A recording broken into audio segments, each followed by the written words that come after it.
Ti sei mai chiesto chi agisce dentro di te quando esegui un gesto automatico, quando guidi, scrivi o cammini? Chi muove il corpo se tu non ci stai pensando? Nella psicologia contemporanea si tende a rispondere, è l'inconscio. Questa risposta è non solo imprecisa, ma fuorviante per il cammino evolutivo dell'essere umano. E ti dirò anche il perché e cosa c'entra con i tempi per la manifestazione di un desiderio e anche come questo sapere viene usato contro di te ogni giorno senza che tu te ne renda conto. Resta con me.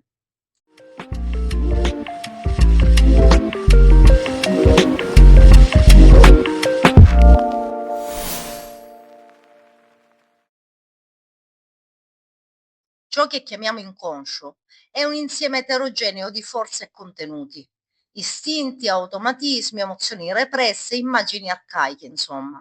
Un archivio del nostro passato biologico e karmico, che però ha perso il legame con la coscienza. Se l'essere umano si affida ciecamente a questo serbatoio, rischia di lasciarsi guidare da forze controevolutive. Queste non sono malvagie in senso morale, ma sono inadatte al nuovo sviluppo cosciente dell'io. Sono forze, per intenderci, che vogliono trattenerci nel vecchio, nel già noto, nell'inerzia psichica. Massimo Scaligiolo, in sintonia con Steiner, affermava che l'inconscio non è altro che pensiero spento, cioè pensiero che si è staccato dalla luce dell'io. Ed è proprio in questa direzione che emerge l'importanza dell'eterico.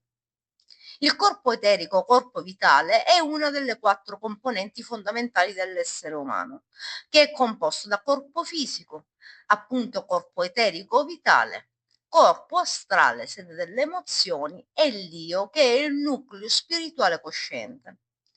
Il corpo eterico è l'architetto invisibile della vita. Non solo organizza e mantiene le funzioni vitali del corpo, ma è anche la vera sede della memoria vivente, non della memoria mnemonica cerebrale, ma della capacità di formare abitudini evolutive, di integrare i gesti, i pensieri, le esperienze nella trama della nostra vita interiore o esteriore. Quando impari a guidare una macchina, per esempio, all'inizio è il Dio che guida. Ogni gesto è cosciente. Poi, dopo ripetizione e interiorizzazione, quel sapere non va nell'inconscio, ma viene assimilato nell'eterico, che lo organizza come abilità organica, come forma di vita. Come si può pensare che sia l'inconscio a muovere il nostro corpo per portarci a casa quando siamo in macchina distratti, quando all'interno di noi c'è un corpo che è esattamente della forma del nostro corpo fisico, che è poi quello che ci muove in realtà. Ma lasciamo perdere. E questo è fondamentale. L'eterico non ci fa agire senza pensare, ma agire con una saggezza incorporata. È un'intelligenza del gesto, non un riflesso meccanico. Perché è così importante riconoscere l'eterico oggi? Perché oggi viviamo in una civiltà che idolatra la mente razionale e delega il resto all'inconscio, come se tra coscienza e automatismo ci fosse un vuoto. Ma questo vuoto non esiste, c'è l'eterico. Riconoscere l'eterico significa comprendere che la vita non è solo mentale o istintiva. Distingue tra ciò che è davvero automatico e ciò che è vitalmente integrato. È nel corpo eterico che si forma la nuova moralità, cioè la capacità di agire bene non per abitudine imposta, ma per forza interiore consapevolmente formata. L'inconscio nella visione spirituale non va negato, ma trasformato. È uno specchio del passato. Le forze in esso contenute vanno sollevate alla luce dell'io, osservate, elaborate e redente. Solo allora possono diventare forze evolutive. Ma ciò può avvenire solo se abbiamo costruito una connessione cosciente con l'eterico, che è come una linfa sottile, ordinatrice, che può sostenere questa trasformazione senza che l'anima venga travolta. In conclusione, Quando senti che qualcosa in te sa cosa fare, prima ancora che tu lo pensi, quando dici lo sento a pelle, chiediti, è l'inconscio che ti propone vecchie strade o è l'eterico che ti sostiene nel nuovo? La vera guida non è quella che ci trascina nel conosciuto, ma quella che ci sostiene mentre diventiamo sempre più coscienti di noi stessi, mentre vogliamo evolverci dallo stato in cui ci troviamo. Riconoscere e coltivare il corpo eterico è uno dei compiti più nobili dell'essere umano contemporaneo, perché senza questa forza sottile non possiamo diventare veri esseri morali, con una nostra morale formata dall'esperienza.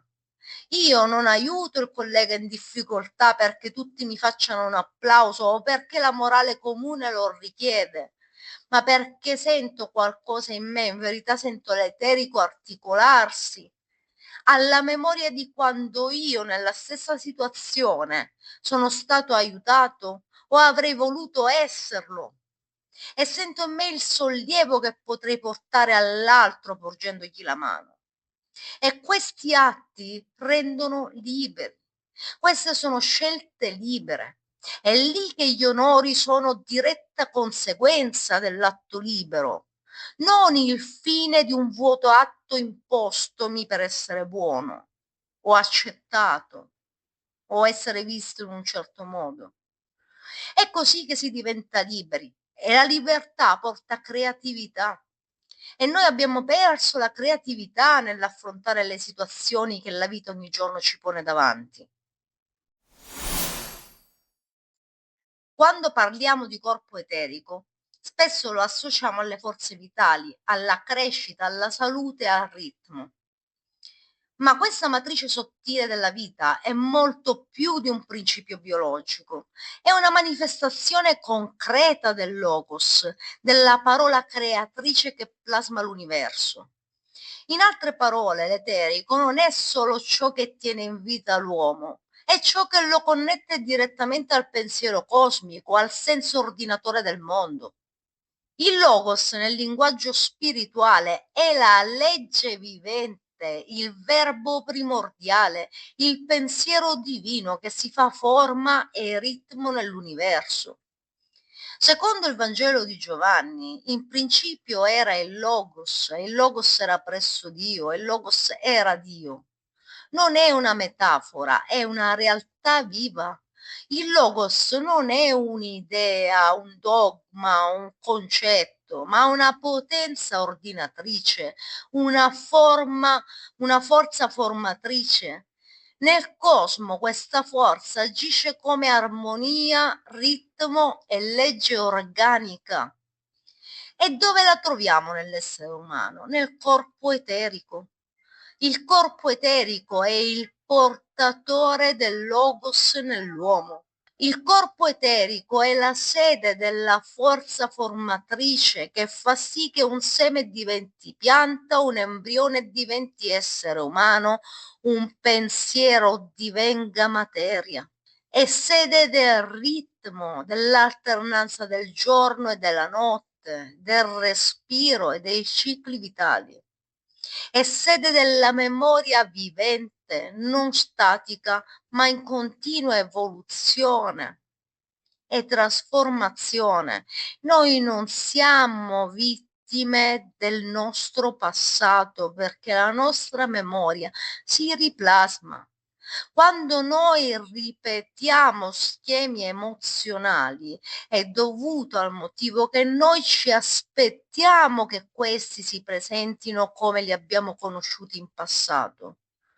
Non perché loro siano più forti e tenaci e dobbiamo trovare un modo per liberarcene. Siamo noi che ce lo aspettiamo. È come l'esempio di Neville Goddard quando ha parlato di quella signora che partecipando a una conferenza, sentendo la frase se voi aveste fede quanto questo granello di senape, dite a questa montagna di spostarsi ed essa si getterà in mare. Allora la signora la sera prima di addormentarsi disse alla montagna, guardò la montagna e disse spostati, andò a letto fatto? La mattina si alzò, andò alla finestra e la prima cosa che fece è andare a guardare se la montagna fosse ancora lì.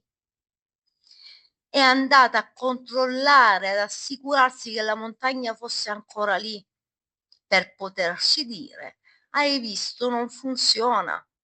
Questi sono quelli che ci spacciano per traumi, per farci pagare dei corsi per liberarcene, degli ebook per liberarcene, delle telefonate di coaching per liberarcene.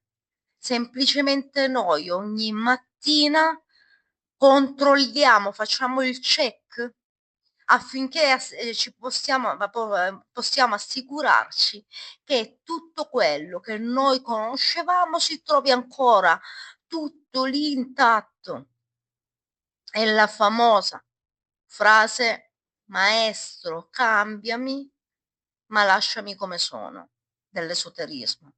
Tutte queste caratteristiche sono tratti del logos stesso. In particolare, Rudolf Steiner ci dice che il corpo eterico umano è un'emanazione del logos solare, una struttura formata secondo armonie cosmiche, non prodotte dalla materia, ma da idee viventi. L'eterico pensa, ma senza concetti, mentre la mente ordinaria pensa attraverso concetti.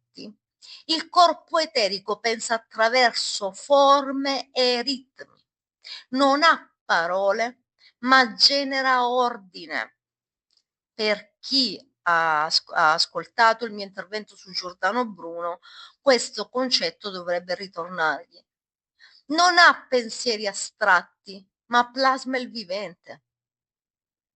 L'eterico non ha pensieri astratti, ma plasma il vivente.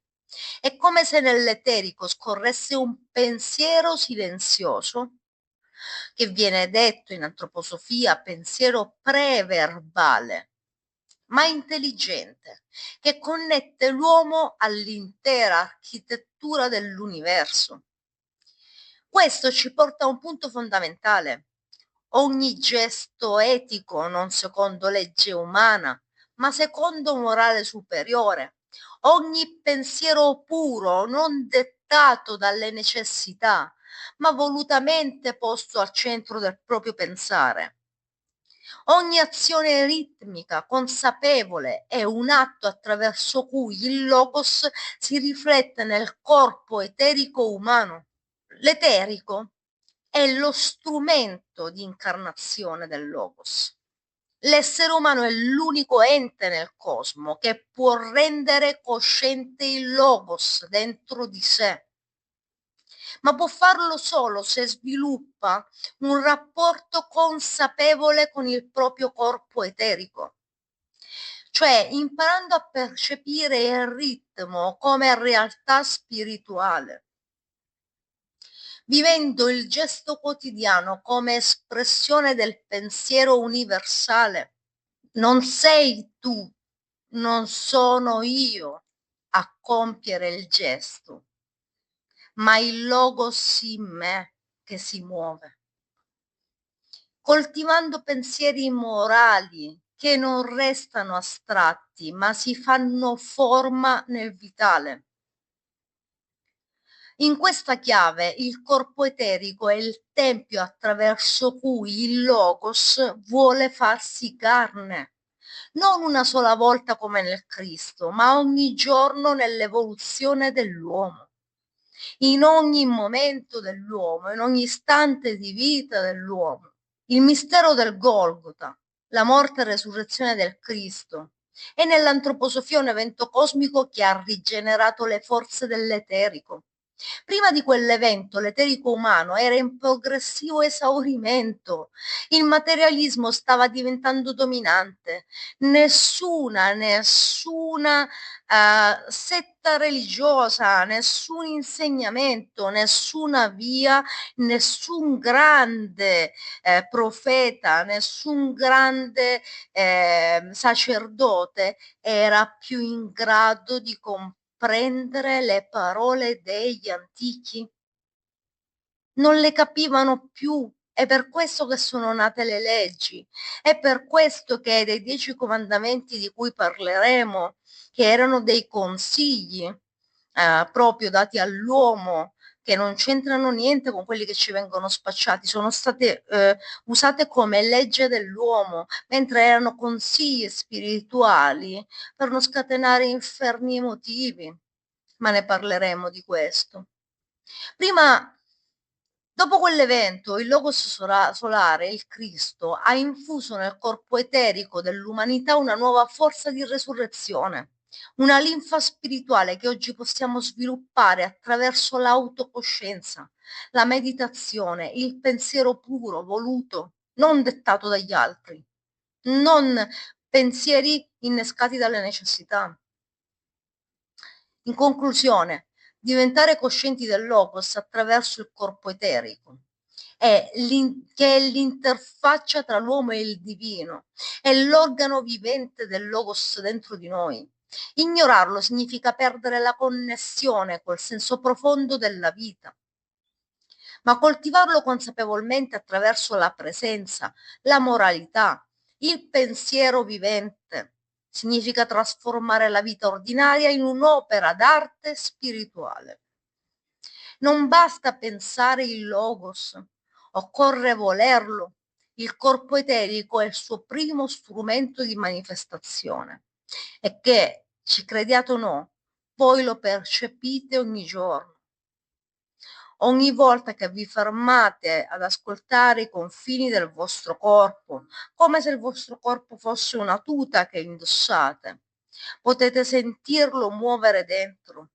C'è qualcosa che continua a vivere anche nell'immobilità del corpo fisico. Immaginate di poter muovere le gambe mentre sono ferme. Potete sentirle muovere nella vostra mente, nella vostra interiorità.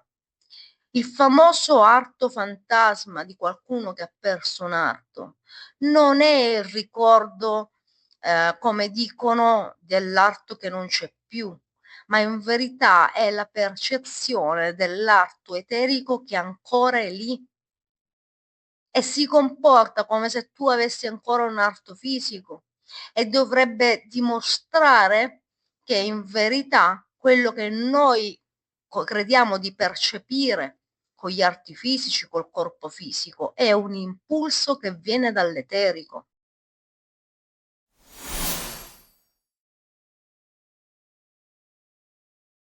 Adesso parliamo del potere del ritmo, di come educare l'eterico e non l'inconscio. Viviamo in un'epoca in cui si parla spesso di ripetizione come chiave per trasformare un pensiero in abitudine. Le scuole di crescita personale dicono che bastano 28 giorni per imprimere un concetto nella mente. Altri suggeriscono pratiche ripetitive o ripetizioni robotiche, prese in prestito in verità da antiche culture orientali. Ma c'è una differenza radicale da fare. Non è l'inconscio il vero trasformatore della vita, ma il corpo eterico, che è la vera memoria vivente dell'uomo. Il corpo eterico non è un concetto poetico o simbolico, è una realtà sottile, una matrice vivente che regge il corpo fisico come una melodia regge le singole note. È nel corpo eterico che agisce il logos, la forza ordinatrice del cosmo, come abbiamo detto. È qui che la ripetizione assume un valore sacro e trasformatore, non per suggestionare l'inconscio, ma per imprimere il ritmo alla vita. A differenza dell'inconscio, contenitore di forze arcaiche e automatiche e quindi controevolutive, l'eterico è plastico, creativo e ordinabile. Ma non si comanda con lo sforzo o la volontà bruta. Si educa con il ritmo, come una pianta si educa alla luce attraverso le stagioni. La trappola della ripetizione ossessiva come la continua ripetizione del desiderio che viene proposta spesso con titoli puramente clickbait è presa dal japa japa, la ripetizione automatica di mantra nella tradizione induista, che aveva un senso in epoche antiche, quando l'uomo viveva ancora immerso nelle forze istintive del gruppo. Oggi però quella ripetizione meccanica rischia di attivare solo gli strati più bassi dell'anima, rafforzando abitudini e polarità già esistenti. Ma esiste un'altra via, la ripetizione ritmica consapevole, ispirata al logos, alla verità, all'azione cosciente. Il mondo pubblicitario, che conosce bene questa dinamica, ripete con costanza e ritmo concetti periodicamente durante l'arco della giornata, senza forzature, aumentando il volume quel tanto che basta per attivare la presenza dell'io, per dominare il corpo eterico e trasformarci in consumatori inconsapevoli, che avendo di fatto trasformato quei concetti in atto manifestativo, ci ritroviamo a comprare qualcosa convinti che sia una nostra scelta consapevole. Il vero tempo della trasformazione è 3 giorni e 3 notti. Spesso si dice che servono 28 giorni, un ciclo lunare praticamente sono 28 giorni, per creare una nuova abitudine. Ma questo ancora una volta appartiene all'ordine dell'inconscio. Il ciclo lunare regola l'inconscio, il sonno, l'automatismo. L'eterico invece obbedisce al sole, al ritmo del Cristo, al Logos. Cristo stesso nei Vangeli ripete un'immagine potente. Dopo 3 giorni e 3 notti il figlio dell'uomo risorgerà.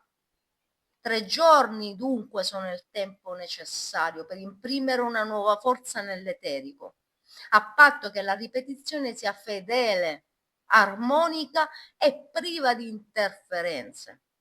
Come le pubblicità, appunto, dopo le quali ricomincia il film che ci riporta nella pace dell'incoscienza, facendo sì che i messaggi ricevuti attuino il loro potere su di noi. Ovviamente non è che dobbiamo passare 3 notti a ripeterci i concetti. In 3 giorni in cui noi ci ripetiamo ritmicamente un concetto, quel concetto agisce mentre poi noi dormiamo. È lì che si consolida.